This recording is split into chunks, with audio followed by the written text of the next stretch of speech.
नमस्कार बंधुओं। आज हम बात करेंगे हमारे कुंभ के बारे में। आज पूर्णिमा भी है और पूर्णमासी को महाकुंभ मेले का शुभारंभ होता है। आज शुभारंभ है। वैसे तो महाकुंभ के बारे में ये जो इस वर्ष प्रयागराज में पड़ रहा है, इसके बारे में बहुत चर्चाएं हैं, लेकिन हम इस प्रयागराज की भौतिकता की बात नहीं करेंगे। हम आज बात करेंगे कि यह कुंभ क्यों होता है, और इस क्यों के उत्तर में आप लोगों को पौराणिक कथा नहीं सुनाऊंगा, बल्कि इस कुंभ के अवसर को विज्ञान की दृष्टि से कैसे देखा जा सकता है, विज्ञान की कसौटी पर यह पर्व कैसे सिद्ध कर दिया जा सकता है, उसके बारे में बात करेंगे। पौराणिक कथाएं आप लोगों ने बहुत सुनी होंगी इस बारे में, और पौराणिक कथा समुद्र मंथन के साथ जुड़ी हुई है, यह बात भी आप लोगों को पता ही होगी। लेकिन हम आज उस कथा को, क्योंकि आप लोगों ने कई बार सुनी होगी, यूट्यूब पर भी कई लोगों ने डाल रखी है, तो वह कथा इस बार नहीं सुनाऊंगा। मैं आप लोगों को सुनाऊंगा यह कुंभ का विज्ञान क्या है। और मुझे पूर्ण विश्वास है कि आप लोग भी इस कुंभ के विज्ञान को जानकर उतना ही आश्चर्यचकित होंगे जितना कि मैं हूं, कि आखिर हमारे पुराणों में, हमारे धार्मिक ग्रंथों में इतनी सूक्ष्म जानकारी विज्ञान की कैसे उपलब्ध हो सकती है। मैं चूंकि वेदों का अध्ययन करता हूँ, वेदों का शोध छात्र हूँ, वेदों पर शोध करता हूँ, देवताओं को जानने की चेष्टा रहती है, उसी क्रम में मुझे जो कुछ पता लगा वो मैं आप लोगों को बताऊंगा। ये कुंभ पर्व बड़ा विचित्र पर्व है। सामान्य कुंभ का मेला जिसने भी आयोजित करना प्रारंभ किया होगा, वह दिव्य शक्ति से ओतप्रोत रहा होगा, इसमें कोई संदेह है ही नहीं। क्योंकि समुद्र मंथन की प्रक्रिया को समझना और उसके अनुसार एक पर्व आयोजित करना, ये सामान्य मनुष्य के बस की बात है ही नहीं, क्योंकि यह पृथ्वी से दिखाई ही नहीं पड़ सकता है। पृथ्वी से तो क्या, ये अंतरिक्ष से भी नहीं देखा जा सकता जब तक किसी को दिव्य दृष्टि प्राप्त ना हो जाए।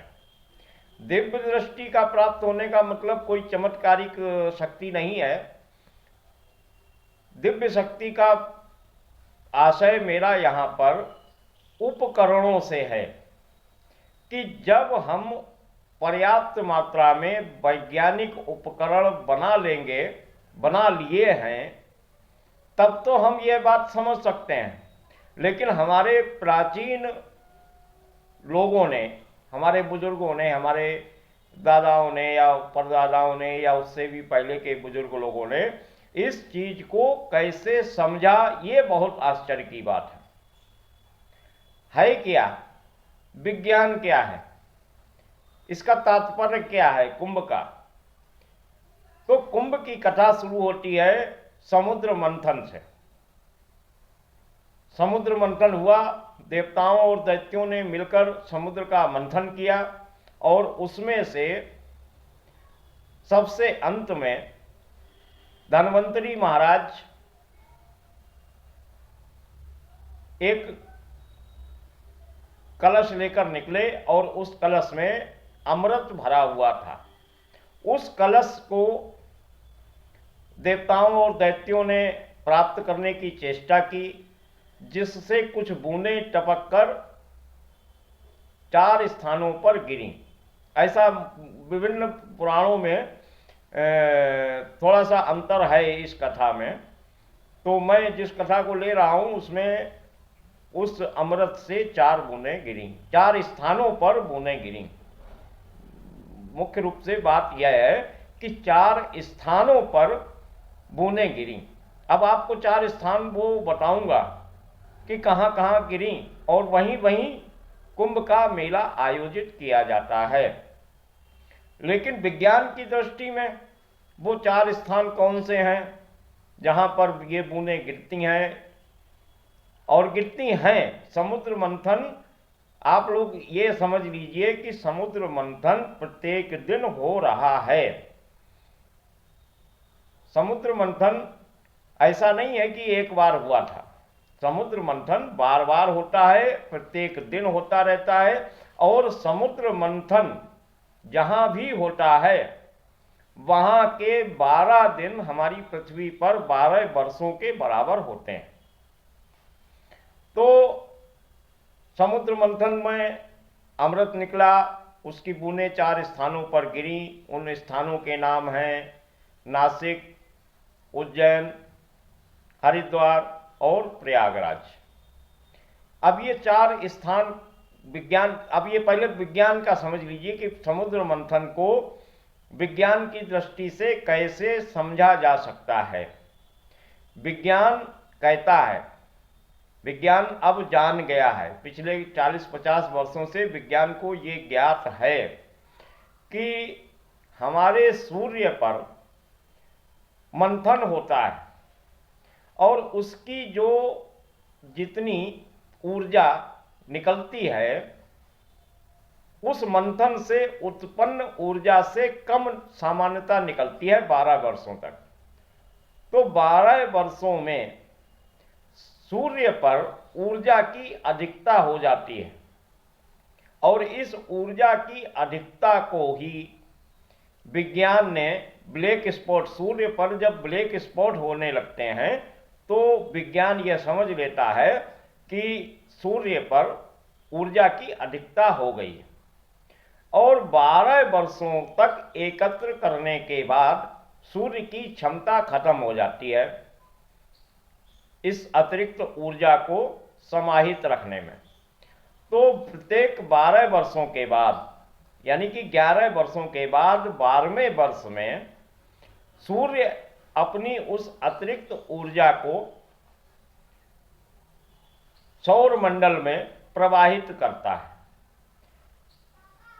इस वर्ष, मतलब इस वर्ष का मतलब इस बार यह सूर्य ने यह क्रिया प्रारंभ कर दी है 11 अक्टूबर से।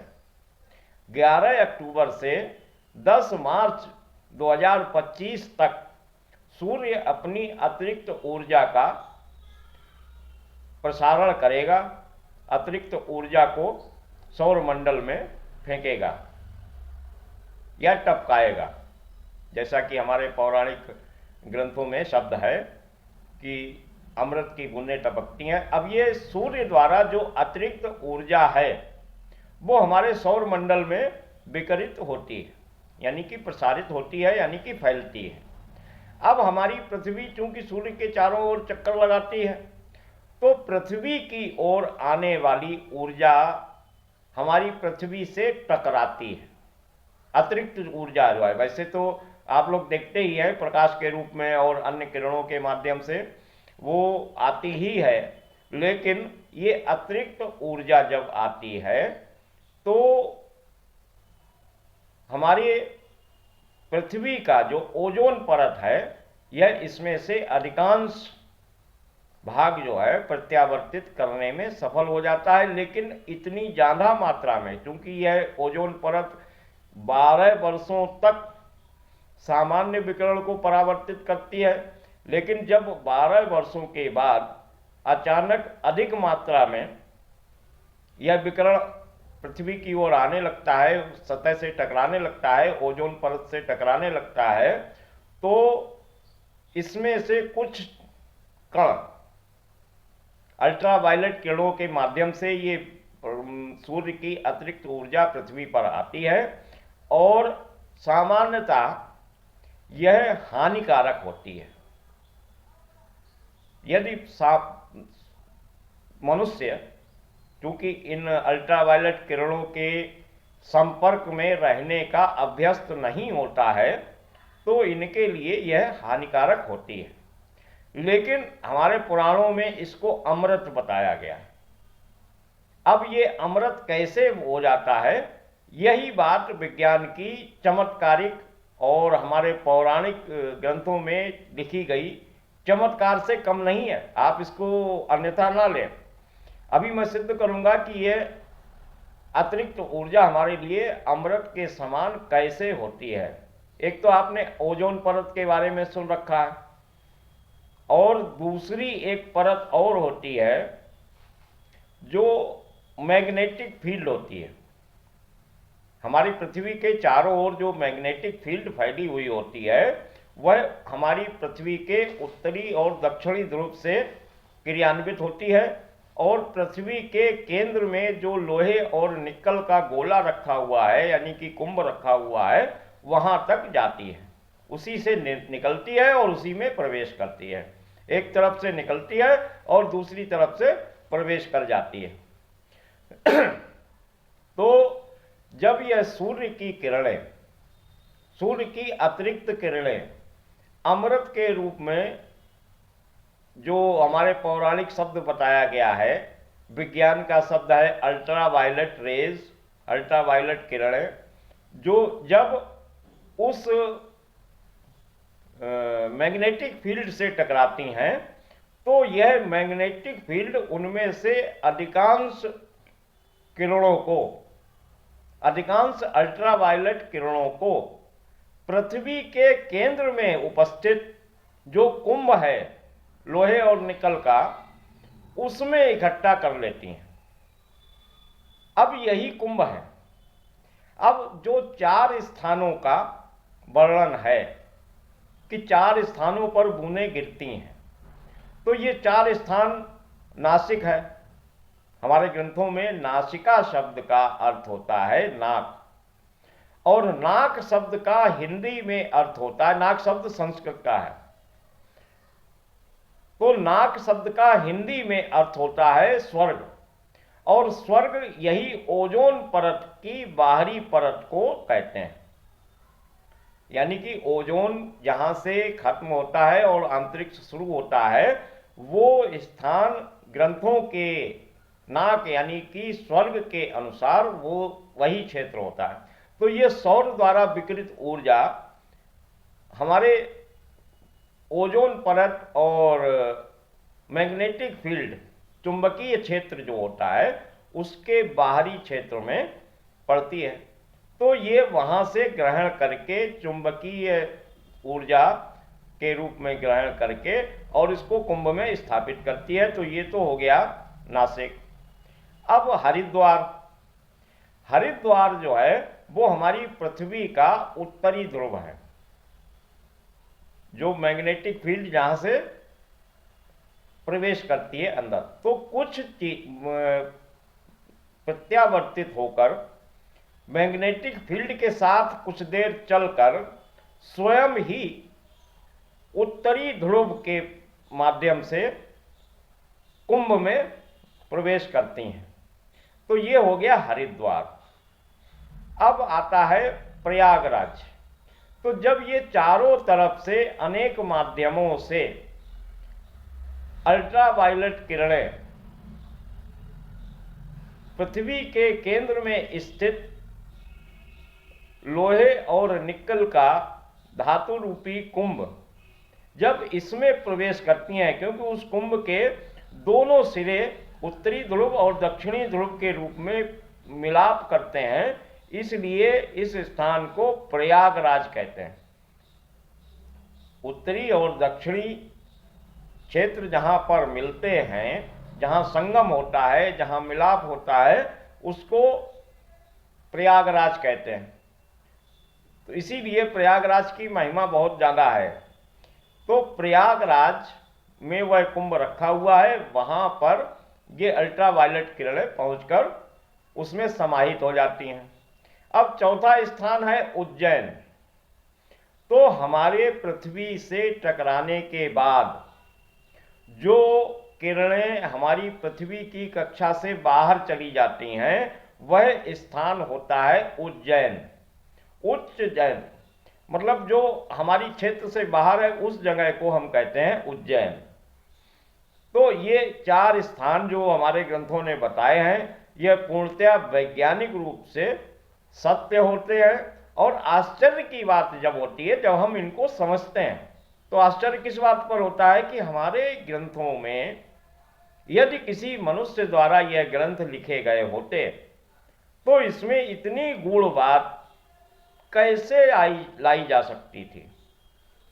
या तो हम लोग बहुत ज़्यादा परिपक्व हों, लेकिन पृथ्वी पर ऐसा कोई प्रमाण मिलता नहीं है कि मनुष्य पूर्व काल में बहुत ज़्यादा परिपक्व था, बहुत ज़्यादा वैज्ञानिक था। हालांकि कुछ भवन और स्मारक के रूप में बिल्डिंगें मिलती हैं, पत्थरों के निर्माण मिलते हैं जो आश्चर्यजनक रूप से हमें प्रभावित करते हैं, लेकिन उसके बाद भी जो चीज़ें अदृश्य रूप से घटित हो रही हैं वह भी हमारे ग्रंथों में कैसे आ गईं, यह एक चमत्कार से कम नहीं लगता है जब हम विज्ञान की दृष्टि से इसको देखते हैं। और इसीलिए हजारों वर्षों से हमारे इन ग्रंथों को सुरक्षित रखा गया और सुरक्षित रखा जाएगा, क्योंकि यह ग्रंथ मानवीय ग्रंथ मुझे नहीं लगते। इनमें जो कुछ भी लिखा हुआ है वो कोई मनुष्य लिख ही नहीं सकता, और ना ही किसी मनुष्य ने इसमें कोई छेड़छाड़ करने की कभी कोशिश की, कर ही नहीं सकता। क्योंकि कोशिश छेड़छाड़ करने की प्रयास वही व्यक्ति कर सकता है जो उस चीज को समझ पाए। हमारे ग्रंथों की अधिकांश चीजें, कथाएं याद हैं, कथाएं सुनी जाती हैं, कथाएं पढ़ी जाती हैं, कथाओं पर आदर सम्मान किया जाता है, लेकिन उन कथाओं को भी समझा नहीं जा सकता जब तक कोई विशेष भगवान की कृपा ना हो। मैं समझता हूं कि मेरे ऊपर भगवान की कृपा है, इसीलिए मुझे इतना सूक्ष्म ज्ञान और विज्ञान के बीच संबंध स्थापित करने का मौका मिल रहा है। वरना मैं तो न तो विज्ञान का छात्र हूं और ना ही कोई बहुत बड़ा प्रवचन करता, अथवा मैं तो केवल एक मात्र वेदों का शोध छात्र हूं। और वेदों के बारे में बहुत ज़्यादा वीडियो इसलिए नहीं बनाता हूं कि वीडियो बना भी दूं, हालांकि बनाता रहता हूं कभी कभी, लेकिन ज़्यादा नहीं बनाता। वो इसलिए नहीं बनाता कि जिन वेदों के बारे में लोगों को ABCD भी नहीं पता और मैं उस पर शोध कर रहा हूं, तो शोध वो लोग समझेंगे कैसे जब उनको कोई कहानी, मतलब वेदों का सिरा ही नहीं पता है और मैं उनके ऊपर से बातें करता जाऊंगा कि वेदों में ये है, इसका मतलब ये है, इसका मतलब ये है, तो उनके ऊपर से बात निकल जाएगी और उसका कोई महत्व नहीं होगा। तो मेरा सभी लोगों से अनुरोध है, सभी कम से कम ब्राह्मणों से अनुरोध है कि वो लोग अपने अपने घरों में वेदों को लाकर रखें, ताकि यदि किसी बच्चे में भगवत कृपा से उसको पढ़ने की चेष्टा करे तो कुछ ना कुछ समझ में आए, और नहीं भी समझ में आता है तब भी कोई बात नहीं, वेदों को ब्राह्मणों के घरों में होना चाहिए। तो ये जो मेला है, कुंभ का मेला, ये अत्यंत ही वैज्ञानिक मेला है।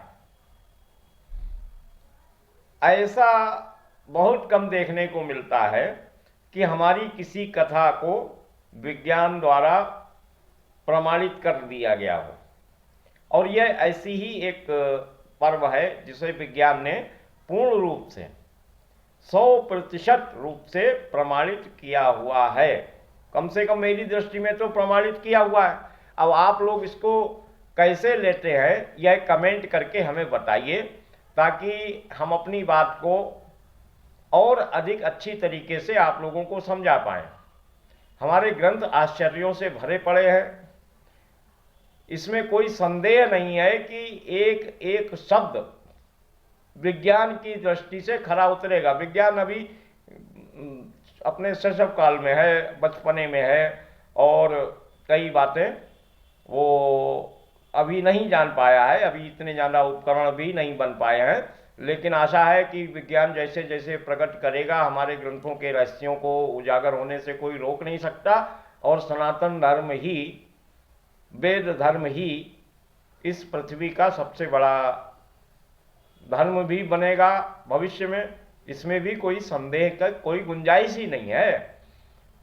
बाकी जितने भी हमारे सनातन धर्म से विलग हो चुके हैं उन सबसे भी अनुरोध है कि हमारे सनातन धर्म को, चूँकि वो पूर्व में सनातन धर्मी ही रहे हैं, तो आदर पूर्वक देखें, क्योंकि इसमें जो ज्ञान है वो और कहीं है ही नहीं। आगे आप लोग अगर वीडियो आप लोगों को अच्छी लगी है और लोगों को पहुंचाना चाहते हैं तो पहुंचाइए, नहीं पहुंचाना चाहते हैं तो ठीक है, आप लोगों ने देख ली अगर यहाँ तक तो आप लोग धन्यवाद के पात्र हैं। आप लोगों को बहुत बहुत शुभकामनाएं पूर्णमासी की भी और कुंभ मेले के प्रारंभ की भी। भगवान से एक और निवेदन है कि कुंभ मेले में इस बार व्यवस्थाएं तो बहुत अच्छी की गई हैं, लेकिन फिर भी कोई अप्रिय घटना ना घटे, इसके लिए भगवान से प्रार्थना करता हूँ, क्योंकि भीड़ भाड़ में अक्सर कुछ न कुछ अप्रिय घटनाएं हो जाती हैं। भीड़ अपने आप में ही कुछ न कुछ आप लोग समझ रहे हैं, मैं कहना नहीं चाहता।